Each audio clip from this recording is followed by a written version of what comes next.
In a museum storeroom, sometime in the middle of the 20th century, a conservator looked at an ancient Egyptian urn and decided it needed cleaning.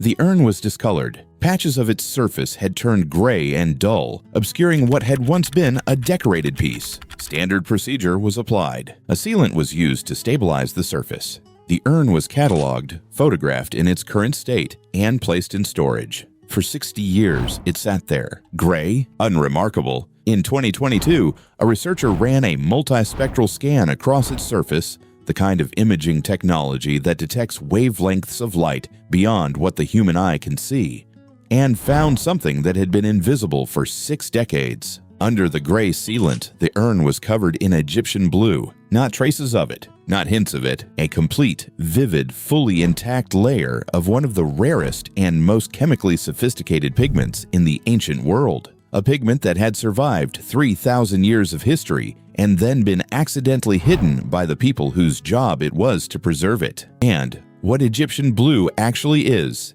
and why it survived when almost everything else from its era did not, is a story about chemistry, empire, and a color so unusual that modern scientists have found uses for it that the ancient Egyptians never imagined. Here is the misconception about ancient pigments, that they are simply ground-up minerals. Ochre is iron oxide. Lapis lazuli is lapis lazuli. The color is in the rock, and you get it out by grinding the rock down. Egyptian blue is not like that. Egyptian blue is a synthetic compound. It does not exist in nature. It was manufactured, deliberately engineered by Egyptian artisans approximately 5,000 years ago, making it one of the earliest known synthetic materials produced by human civilization. Its chemical name is calcium copper silicate. Its formula is KQSI2SA. To make it, you take limestone, sand, and a copper compound. Malachite or azurite work well. Grind them together and heat them to between 800 and 900 degrees Celsius for several hours.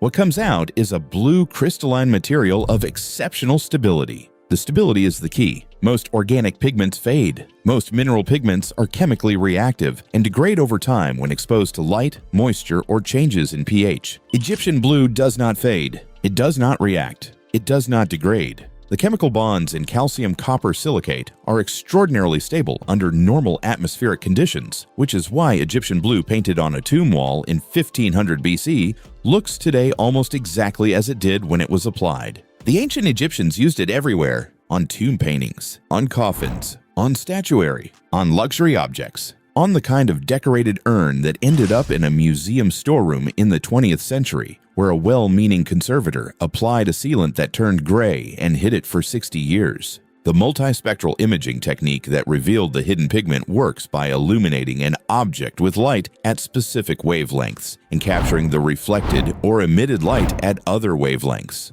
The human eye sees a narrow band of the electromagnetic spectrum, roughly 380 to 700 nanometers. Multispectral imaging extends that range, revealing information encoded in wavelengths the eye cannot access. Egyptian blue has a property that makes it particularly visible under multispectral imaging. When illuminated with red light, wavelengths around 650 to 700 nanometers, Egyptian blue fluoresces in the near-infrared range, emitting light at around 910 nanometers. This fluorescence is strong, distinctive, and essentially impossible to fake with any other pigment. It is a chemical signature that the compound broadcasts in a wavelength band that the human eye cannot detect, but that a multispectral camera captures clearly. The gray sealant applied in the mid-20th century blocked the visible blue color. It did not block the infrared fluorescence. Under multispectral imaging, the urn's decoration, hidden for 60 years behind a layer of well-intentioned conservation treatment, appeared in full detail. What the imaging revealed was not just the presence of Egyptian blue, it was the design.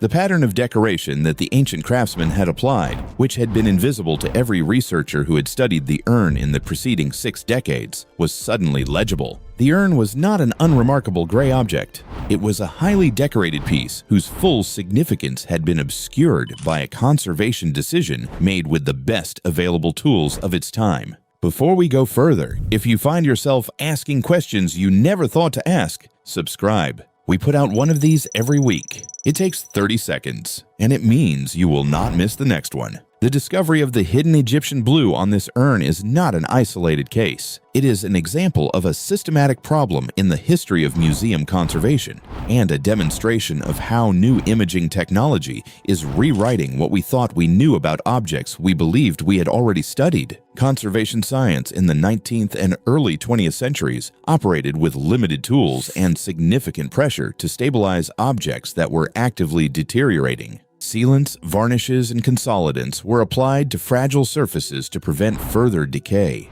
These treatments were often effective at their immediate goal. They did stop deterioration, but they also changed the optical properties of surfaces in ways that made it impossible to read the original decoration using visible light. Multispectral and hyperspectral imaging has been systematically applied to museum collections over the past 2 decades, and the findings have been consistent and significant. Objects that appeared to be plain or monochromatic have been found to carry elaborate painted decoration. Manuscripts that appeared to have been erased or overwritten have revealed earlier texts. Paintings attributed to one hand have shown underdrawings in a different style, suggesting workshop collaboration or revision. In each case, the information was there. It had been there the whole time.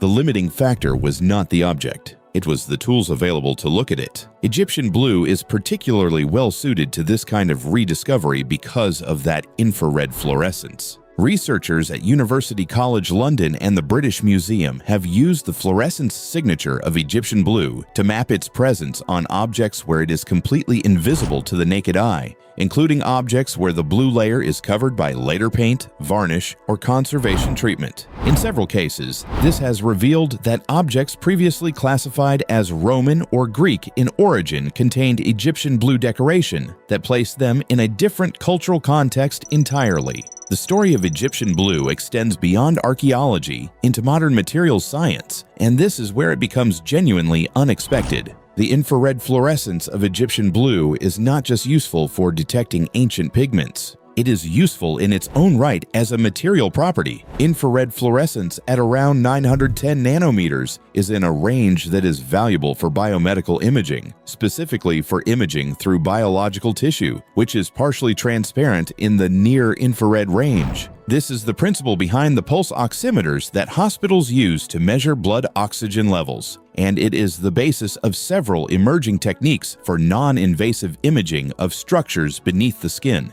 Researchers at Harvard and elsewhere have investigated whether calcium-copper silicate nanoparticles, essentially Egyptian blue ground down to nanometer scale, could serve as contrast agents for biomedical near-infrared imaging. The preliminary results are significant. The compound is chemically stable, non-toxic at relevant concentrations, and its fluorescence characteristics are well suited to the imaging wavelengths used in clinical near-infrared spectroscopy. A pigment invented in ancient Egypt used to decorate the tombs of pharaohs, accidentally hidden under a museum sealant for 60 years, revealed by multispectral imaging, is now being investigated as a potential tool for medical imaging in living human beings. The color that survived 3,000 years intact may have uses that will outlast the civilization that invented it. There is a quieter point worth making about what the Egyptian blue discovery reveals about the nature of knowledge. The urn was studied. It was cataloged.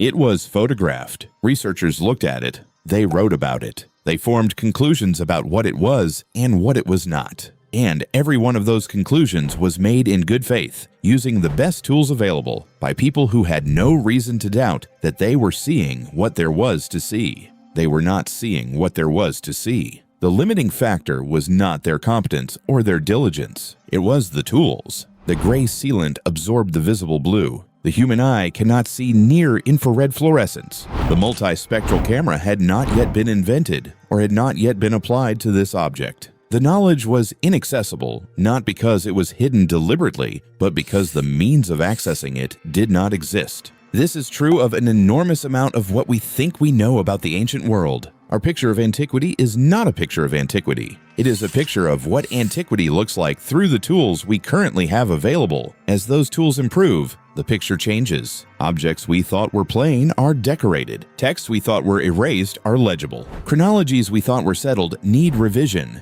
The urn was in the museum the whole time. The blue was on the urn the whole time. We just could not see it. Subscribe and we'll keep finding the ones that break the model.